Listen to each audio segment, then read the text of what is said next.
समोर हे ई-के-वाय-सीचं page open होईल. याची सुद्धा लिंक तुम्हाला डिस्क्रिप्शनमध्ये देतो. इथं आल्यानंतर लाभार्थी आधार क्रमांक, ज्या लाडक्या बहिणीची के-वाय-सी करायची आहे त्या लाडक्या बहिणीचा आधार नंबर इथे टाकायचा आहे. त्यानंतर कॅप्चा आहे तसा तिथे टाकायचा आहे. त्यानंतर आधार प्रमाणीकरणाची संमती जी आहे, मी सहमत आहे या ऑप्शनवरती टिक करून OTP पाठवा या बटनावरती क्लिक करायचं आहे. आधार नंबर टाकून OTP पाठवल्यानंतर इथे पहा, लाडक्या बहिणीच्या आधार कार्डला जो काही मोबाईल नंबर लिंक असेल त्या मोबाईलवरती OTP पाठवण्यात आलेला आहे. तो OTP तुम्हाला इथे टाकायचा आहे आणि सबमिट करा ऑप्शनवरती क्लिक करायचं आहे. इथे सर्व्हर प्रॉब्लेम असू शकतो, एरर तुम्हाला येऊ शकतात, तर थोडा वेळाने पुन्हा तुम्ही प्रयत्न करू शकता. सर्व्हरचा प्रॉब्लेम आहे. आता आपण सबमिट केलेलं आहे, तर इथे तुम्हाला वॉर्निंग येईल की ई-के-वाय-सी प्रक्रिया पूर्ण करण्यासाठी तुम्हाला तुमच्या वडिलांची किंवा पतीची म्हणजे फादर किंवा हजबंड यांची माहिती द्यायची आहे. तर बाहेर क्लिक करायचं आहे.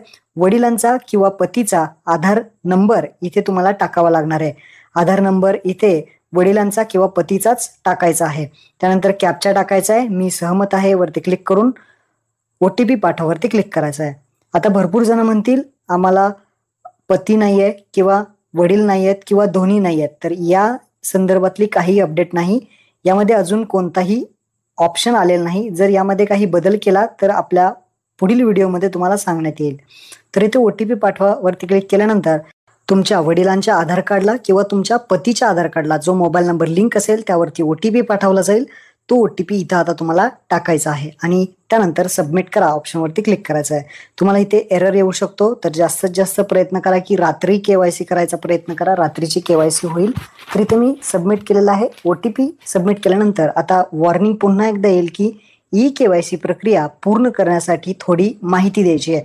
काय माहिती द्यायची आहे, तर इथे वडिलांचं किंवा पतीचं नाव इथे ऑटोमॅटिकली जो तुम्ही आधार नंबर टाकलेला आहे ते नाव येईल. वडिलांचं किंवा पतीचं नाव हे नाव चेक करायचं आहे. त्यानंतर पहिला पॉईंट आहे, माझ्या कुटुंबातील सदस्य नियमित कायम कर्मचारी म्हणून सरकारी वगैरे उपक्रम मंडळ सरकारी स्थानिक संस्थेमध्ये कार्यरत नाही किंवा सेवानिवृत्तीनंतर निवृत्ती वेतन घेत नाहीत.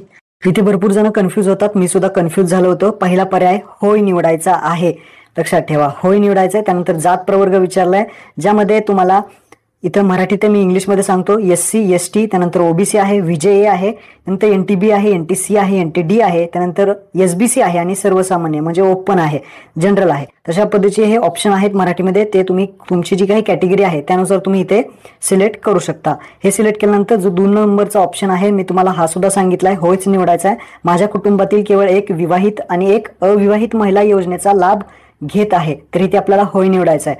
2 पेक्षा जास्त महिला लाभ घेऊ शकत नाहीत, तर आपल्याला इथे होय निवडायचं आहे. त्यानंतर आपल्याला आता डिक्लेरेशन जे आहे ते ऍक्सेप्ट करायचं आहे. आपल्याला संमती द्यायची, ज्यामध्ये उपरोक्त क्रमांक 1 व 2 मधील इथे टिक करायची आहे. माहिती खरी असून खोटी जर आढळली तर दिलेल्या प्रकाराने कारवाईस पात्र राहील. तर इथे आपल्याला हा जो फॉर्म आहे तो टिक करून सबमिट करा ऑप्शनवरती क्लिक करायचा आहे. जसं तुम्ही सबमिट पर्यायावरती क्लिक कराल तर इथे पाहू शकता आपली के-वाय-सी सक्सेसफुली झालेली आहे. तुमची ई-के-वाय-सी पडताळणी यशस्वीरित्या पूर्ण झाली असा संदेश, असा मेसेज तुम्हाला स्क्रीनवरती दिसणार आहे. तर अशा पद्धतीने ही के-वाय-सी करायची आहे. तर अशा पद्धतीने सर्व लाडक्या बहिणींनी आपली के-वाय-सी करून घ्यायची आहे. के-वाय-सी साठी 2 महिन्याची मुदत देण्यात आलेली आहे. आणि सगळ्यात महत्त्वाचं पुन्हा एकदा सांगतो, ज्या लाडक्या